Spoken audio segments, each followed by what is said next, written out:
You're listening to The Dealmaker's Edge with A.Y. Strauss, diving deep into stories behind commercial real estate leaders.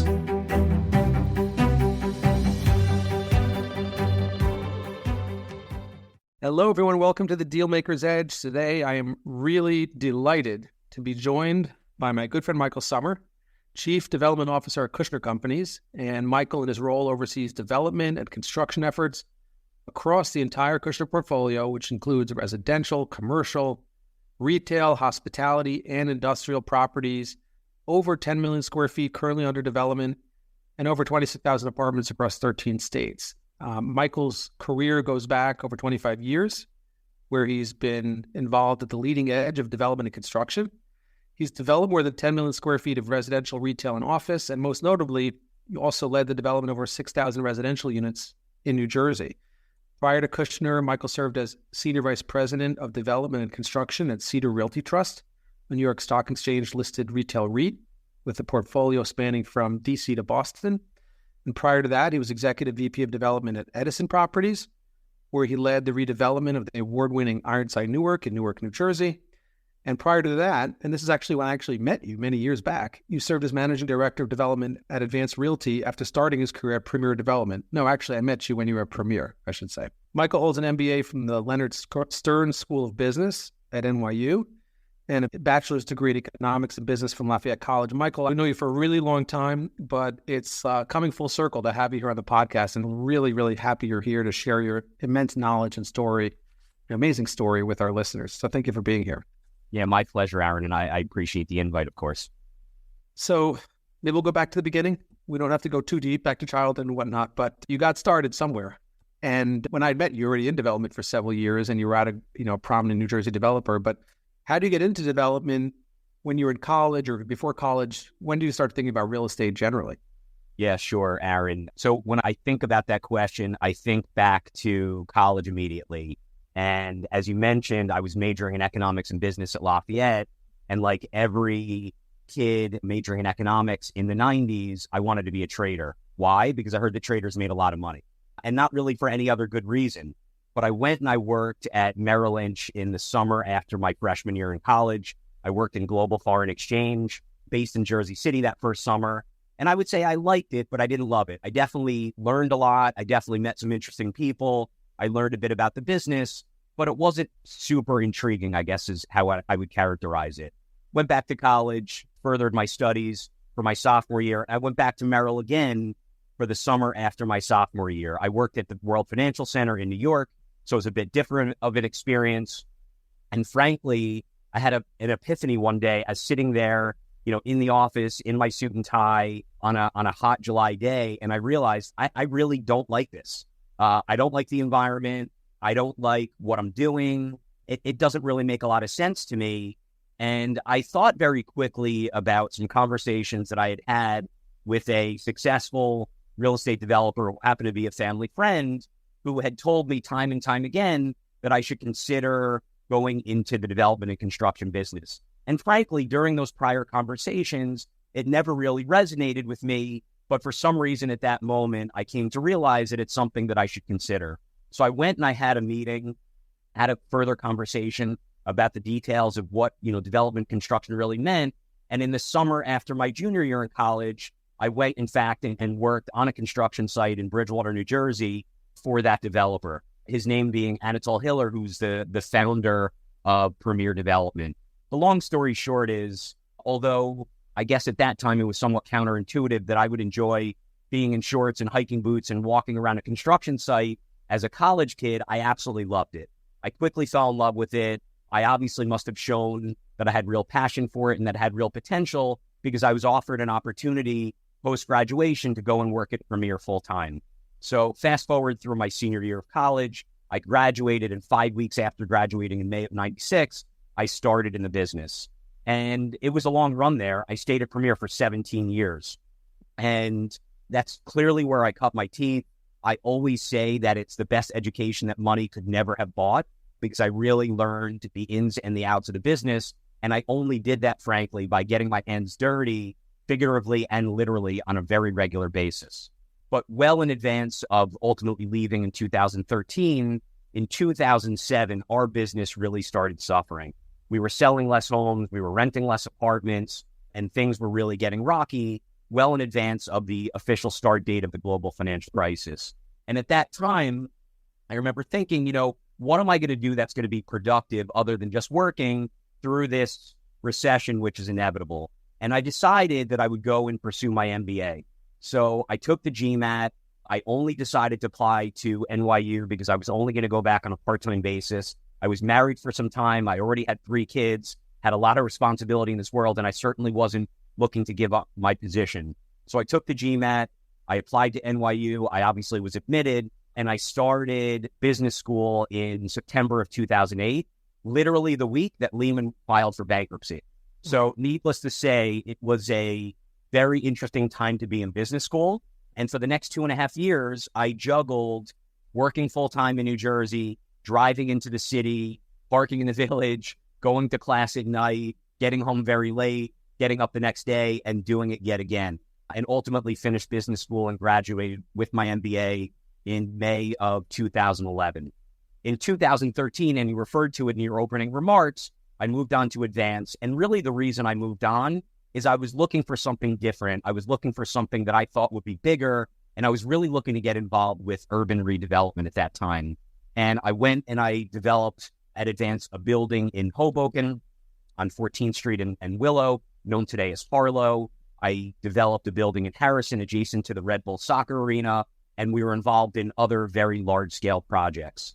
And frankly, another opportunity came my way. I stayed at Advance for about 3.5 or 4 years, and I was recruited to go to Edison Properties. And what was attractive about Edison is they had and still have, I would say, the best New York metro area real estate portfolio of all time. And they weren't really developers historically, although they had developed some projects. But the key was they had a development obligation in Newark that had to be satisfied. So I came on board at Edison, running development for the company, assessing all the different properties in Newark, obviously in the context of that obligation that I mentioned. And what we ultimately landed on was the redevelopment of the Newark warehouse building. We had looked at vacant parking lots. We had looked at different parcels in Newark. And the Newark warehouse building really made the most sense to redevelop because in my mind, it was the key to really unlocking the potential in downtown Newark, situated directly between Newark Penn Station and the Prudential Center. So ultimately, we took this building that was constructed in 1907. We redeveloped it for loft-style office on the upper floors, for retail downstairs. We added a penthouse level for a total of 456,000 square feet. And during the course of construction, we obviously had hired a broker and we were talking to a bunch of different tenants. And ultimately, Mars Wrigley Confectionery, known for obviously manufacturing M&Ms, came looking at Newark and came looking at the building. We ultimately negotiated a long-term deal with them for 150,000 square feet. They relocated their North American headquarters from Chicago to Newark, which was a huge story for Newark, a huge story for New Jersey as a state, and really obviously gave us, I would say renewed optimism about the project that we embarked on some time before and knew that ultimately this project would be successful. So fast forward through the completion of construction, Ironside today is a beautiful building, been completed for some time with other office tenants and retail tenants in place. What was unfortunate is Jerry Gottesman, the founder of Edison, passed away at 87 years old during the course of that construction. So unfortunately, never saw it completed.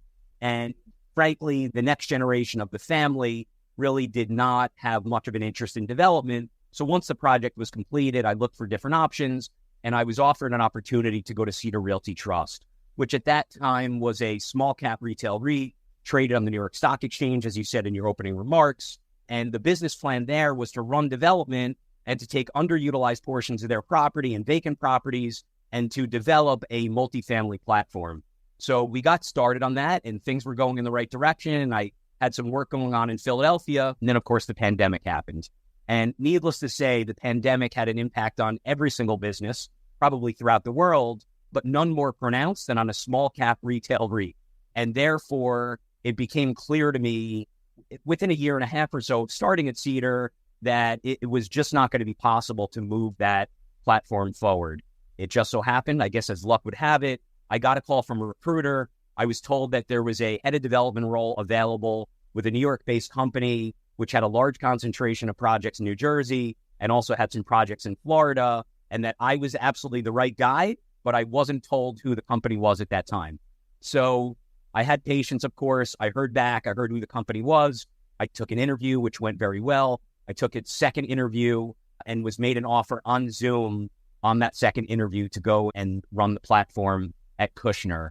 So I've now been there for over 3 years. We are involved in a number of large, exciting projects in both New Jersey and Florida. And I would say that the recruiter was right. It was a great match. It's a great match culturally. It's an incredibly talented team. And we have a really incredible platform and a lot of exciting stuff going on. Fantastic. You really just gave the full picture. So now we can go back in at spots and pull out more detail. But Michael, that was a fantastic overview for everyone to become educated on your full background. If I may, I'd love to go back to your years at Premier. We try to gear this podcast towards some people, maybe 5, 6, 7, 8 years in the business. Obviously, those 17 years were seminal for you. You learned so much, and you went through probably different stages of growth, not only on the asset level and building things, of course, but as far as knowledge base and accumulating the knowledge. What can you say about those earlier years, sort of the lessons you learned? You said you cut your teeth there. Obviously, development, there's 5,000 facets to it, but some of those key principles that you're happy you've gotten from those earlier years that somebody should be looking for in their first role in development. That would be probably very helpful for people to hear. Sure. Yeah, look, I would say it was far from glamorous at most times. It was definitely a very hands-on role. It was one where I spent a good amount of my time in my early years in the field, literally working out of a construction trailer. And again, there were times at that time where I was thinking, like, what am I doing? I'm a college graduate. I'm a capable guy. Why am I working out of a construction trailer in the middle of the winter in Somerset County, New Jersey? But again, those are times that I would not trade for anything. Those times are truly the foundation, no pun intended, for the knowledge base and for the experience that I would utilize every single day. So look, it makes me think about the world today for people getting started in the business, and this virtual platform that we're even using today. I think for those just starting in the business, this hybrid model and not being in the office is the exact opposite of what people need in order to be successful and in order to get that experience and in order to have those less than glamorous moments and in order to have those unintended interactions that don't happen virtually but clearly happen when you're there in person. So I would say it was that very hands-on, very deep in the weeds experience that I wouldn't trade for anything. I would also say that building a network from the very beginning in the business, I'm using contractors today at Kushner 28 years later in the business that I used when I was in my 20s. And, there's nothing better, frankly, than having that mutual trust, that having those long-term relationships, and also, frankly, doing business with people that you like and having people come in and having a laugh about, I remember when you were 22. And I would say, I remember when you didn't have gray hair, but having a good laugh about it and knowing that we can trust each other and it really being a good, productive relationship. So those relationships started way back when. And again, that very hands-on experience, learning how to build jobs, learning how to put in site improvements, really learning from the ground up how the business works is really something I would never trade. Fantastic. And you're right. Those relationships, there's never a bad day to build a good relationship. You always have to be investing in those relationships because that's where the benefit comes on the back end of your career. And it's funny, we know each other for so many years. You blink, it feels like I met you 5 minutes ago, but it was probably, you were literally at Premier. What year was that? I don't even remember, but you blink and time goes. So everyday focus on those solid relationships and attracting the people around you that'll help your career and building that knowledge base. Let me ask you this also about development in general. because you went through the Great Recession, the GFC. Real estate markets today are somewhat shaky based on capital markets and interest rates, et cetera, et cetera. But the interesting thing about development is that by the time you go for approvals and the time the thing is coming out of the ground, you're kind of in a different cycle. So it's good and bad, right? It's good in the sense that you remember during the GFC, a lot of people were going for approvals and building all the soft costs, getting everything approved so that they can develop in the next market. And when you're at a long-term family-run business that's navigated many cycles. It fits really well within the ordinary cycles. But I mean, maybe you could talk about how you sort of ride those waves. New Jersey, it takes many years to build something. You're in Florida, you're in other states. How do you think about the macro? I mean, when you go through the approvals from the beginning, you underwrite to an uncertain return because you don't know what market you're coming out on. So how do you manage those conversations with equity investors, partners, lenders? There's so many people involved in any development. So maybe you could talk about the financial underpinnings, essentially, of riding the waves of development. Sure. Look, it's a risk-reward business. There's no question about it. There's a tremendous amount of risk associated with a lot of these projects, and you hope that the reward is there. Doesn't always happen, but I've been lucky, I guess, and maybe it's more than luck, but I really haven't been on the wrong end of those sorts of bets, but it is definitely a tricky business. I guess what I would say, Aaron, I would sum it up to say, you have to be super disciplined. You have to make sure that your underwriting is realistically achievable. You have to potentially plan for the worst. And look, it's the old adage that real estate is all about location, but it really is all about location. And therefore, if you're going to make a bet and you're going to know that it's going to take a while to get your zoning and get your entitlements and get all of your DEP permits and have your design completed and get your permits, and then it's going to take several years, as you alluded to, in order to put a shovel in the ground, if you're in a well-located site, your chances are obviously very good. If you're on the fringe, if you're in an area that maybe there isn't the potential for real job growth, there isn't really the potential for rental growth, then it's even a more risky proposition. But you need to be disciplined, you need to be in the right location, and you need to plan based on the fact that it will take some time in order to get that shovel in the ground. Well said. And it's managing risk and all the stakeholders, constant work in progress, I'm sure. Maybe we can try to focus on one or two just developments you've been focused on now or the past few years while you've been at Kushner. Obviously, there's so many. There's Monmouth Mall, and there's a lot of projects that have been in the news, and there's probably many small projects no one's even heard of because they're just day-to-day projects. But maybe you can walk us through sort of one you feel particularly fond of, so to speak, one you're investing a lot of time and energy into, and you're starting to see some good sort of progress being made. Obviously, development is literally always in flux. You're constantly looking to get to the end. But if you wouldn't mind sharing one or two type of projects you're working on now that get you up in the morning, get you excited.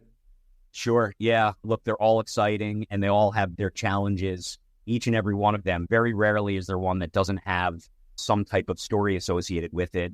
But if I had to highlight two, I guess I would say Monmouth Mall is one and One Journal Square is the other.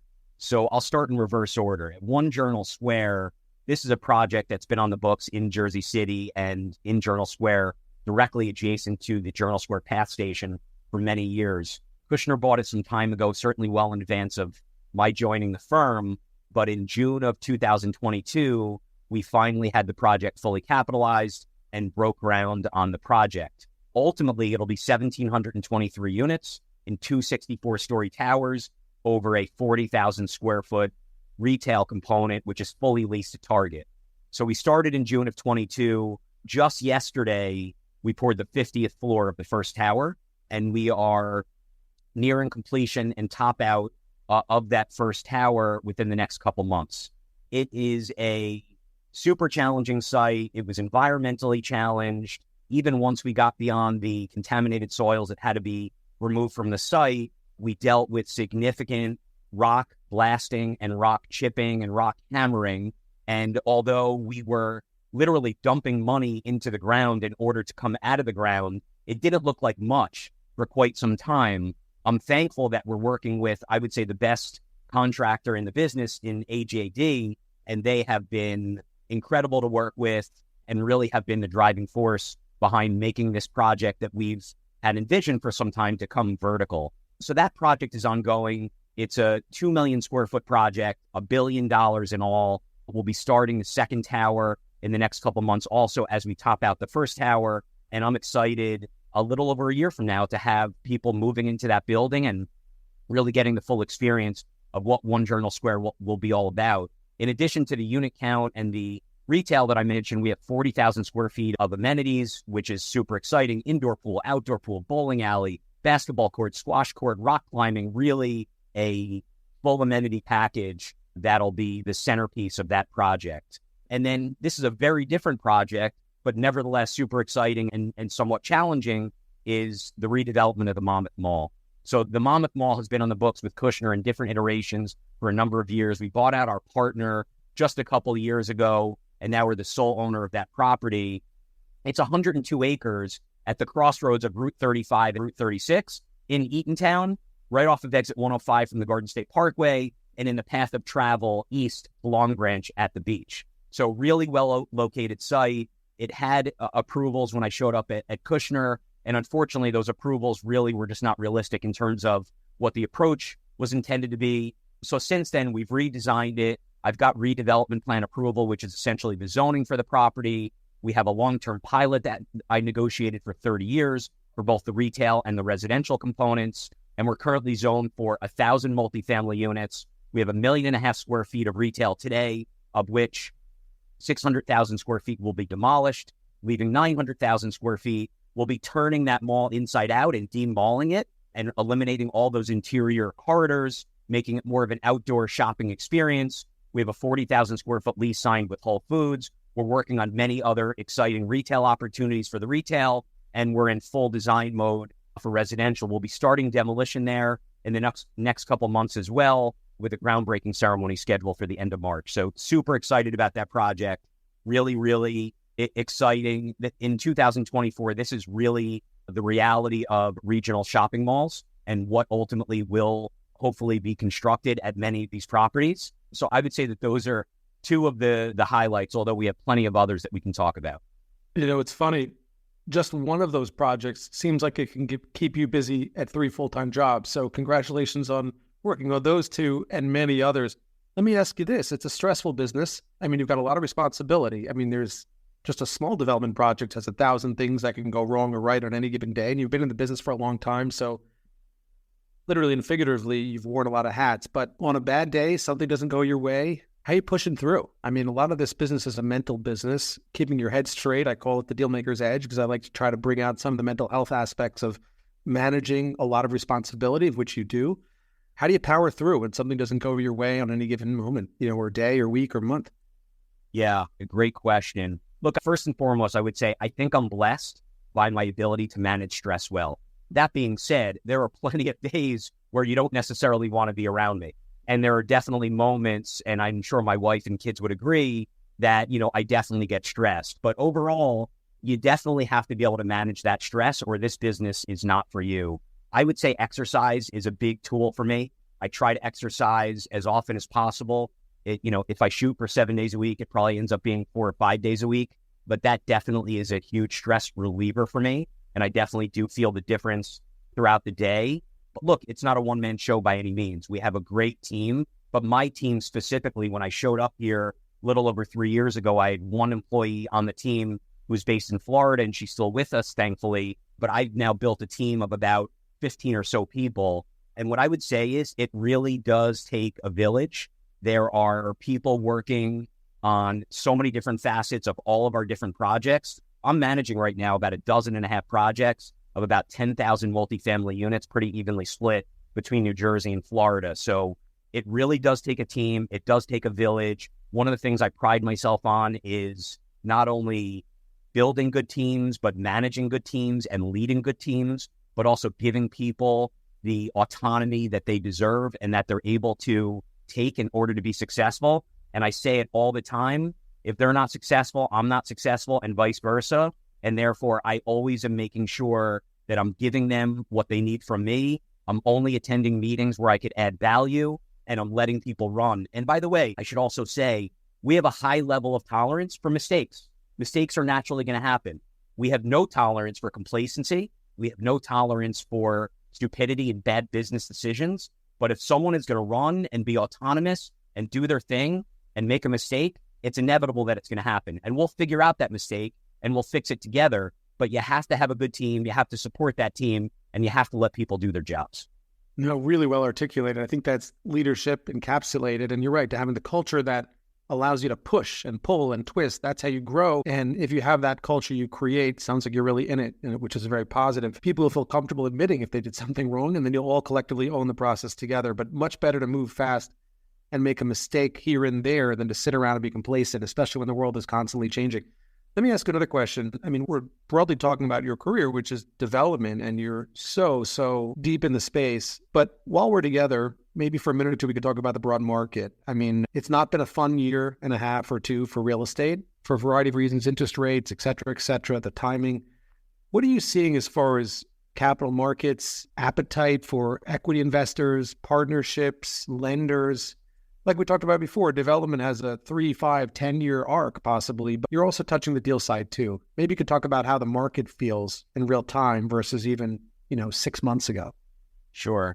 Look, the market today is definitely, I would say, in a better place than it was 6 months ago. There is at least a light at the end of the tunnel as it relates to interest rates, and development is a long-term business. So while we're contending with financing challenges today on some of our projects, it is a long-term business, and therefore, we do have the stomach for the risk associated with it today based on what we expect to materialize in the future. What I would say is when looking at new deals, we are definitely very selective. We are definitely, and I'll use the D word again, super disciplined. There have definitely been plenty of deals that we've passed on over the last year to 2 years that we would not have necessarily passed on before. There are some deals that we have started slow pedaling for similar reasons. And look, what I would say also is, we've been dealing with inflation. Inflation has affected each and every business, and especially construction. In Florida, since we don't have as large of a team down there and as long of a track record, we're relying on GCs, general contractors, in order to construct our high-rise projects. But here in New Jersey, with the exception of the One Journal Square project, I built with my team an internal GC business, which is building all of our projects with the exception of One Journal Square. And therefore, that's given us the ability to really micromanage pricing, to micromanage commodities, to micromanage availability of product, some of which has very long lead times, and to micromanage schedule. So although we're dealing with these headwinds, and it's definitely making it more challenging to start projects and to move projects forward, we ourselves are really controlling the process. And also, when I'm having these sorts of conversations with potential equity investors and lenders, they're also seeing, based on not only my long-term track record, but our current track record as a team, that we're able to find our way through it. We're building in Fair Lawn, New Jersey, 307 units today. We're building in East Hanover, 265 units. We're about to start the 1,000 units in Eatontown. We have 360 units in Colts Neck we're building. We're getting zoning, and we'll start construction on 280 units in Livingston. We're starting 299 units in Long Branch. So the list goes on and on. And because we have that volume of work and that ability to micromanage the process, we are finding our way through these challenging times. Amazing. Is there a sense that 24 will bring some special opportunities not having been seen in a long time? Maybe people are calling you, they're middle of development, they're on the brink of losing a property. They need a developer, co-GP, White Knight, call whatever you want, rescue capital. Are you getting more of those calls today?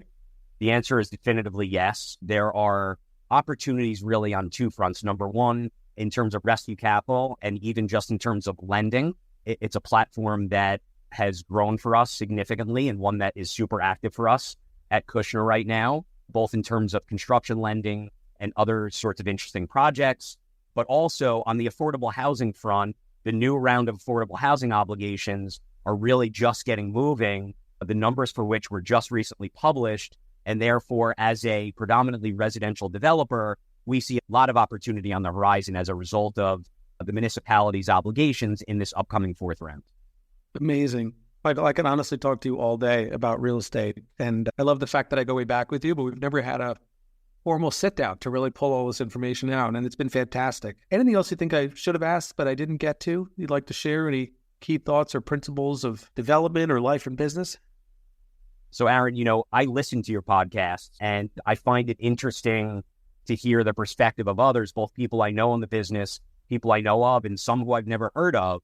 And I know that you really try to dial in on good advice for people getting started in the business or people looking to get started in the business. So I'll offer one last thought that I hammer home to my kids regularly. And when they listen to this recording, they're going to say, yeah, Dad, we know, because I do mention it all the time. But reputation is really everything. I could do an entire podcast on situations that I found myself in over the last 28 years where I had to rely on my reputation. And thankfully, my reputation was untarnished. And therefore, it gave me the ability to solve some sort of problem that I was confronted with. So what I would say is, for those getting started, your reputation is everything, and protect it at all costs. That really resonates with me personally. I always tell people, I said, people can have good years in business, bad years in business, everything in between.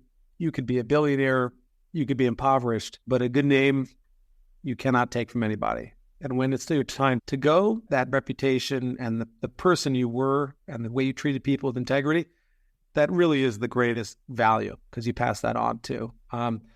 Michael, you're awesome. I really appreciate the time. I know I really enjoyed the conversation. I'm hoping by implication, everyone listening will really learn a ton. I know they will. And I can't wait to continue to watch your stellar career and keep watching you grow and build and do amazing things every day. So once again, thank you so much for being on. I really, really appreciate it. Aaron, thank you. It's been a total pleasure. Thank you for joining the Dealmaker's Edge. Don't forget to follow us on your favorite podcast platform. Give us a 5-star rating so more people can follow the conversation.